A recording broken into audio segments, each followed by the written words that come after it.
terkait dengan BMG, makanan gratis, bergizi gratis, ini sangat tertarik untuk saya bahas bersama-sama dengan teman-teman. Karena apa?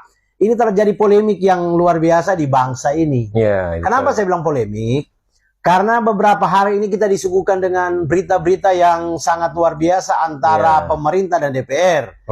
Di mana DPR dalam hal ini fraksi PDI Perjuangan mengatakan bahwa MBG itu diambil dananya dari diambil dananya dari Kementerian Pendidikan. Sementara di pihak lain pemerintah dalam hal ini Sekap memberikan pernyataan yang sangat jelas bahwa itu sudah disetujui bersama-sama oleh DPR, pimpinan DPR. Bahkan yang mengetuk palunya adalah pimpinan DPR dan fraksi PDI Perjuangan. Ya, di sini kita melihat bahwa telah terjadi adu argumen yang menyesatkan bagi bangsa, apalagi kepada kita sebagai kaum aktivis, sebagai orang yang mengawal proses pemerintahan di Republik ini.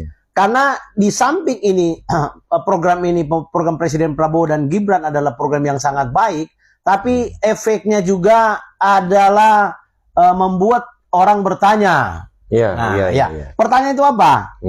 Apakah ada yang lain di balik ini? Di balik ini lainnya apa? Makanya saya bilang ini ada dugaan bahwa telah terjadi dugaan-dugaan karena dananya besar loh. Penyimpangan dananya besar sehingga orang semakin bertanya. Ini satu siswa dapat berapa loh?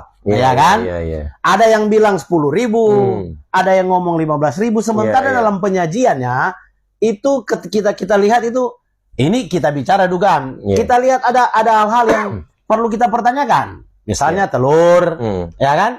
Ada apa di situ? Ada buah. Kalau kita mau total, berapa itu per siswa? Nah, itu jadi pertanyaan. Dan yang sangat menarik untuk saya bahas, bahkan kita bahas di sini adalah masalah MBG ini banyak yang siswa-siswa keracunan. Itu yang jadi pola pertanyaan juga. Kenapa dia ada keracunan kepada siswa? Mungkin dugaan saya bahwa asal-asalan dalam pengelolaan ini. Kira-kira begitu untuk sebentar ya. Jadi pengawasan dari pemerintah dalam MBG langsung pusat itu sangat kecil.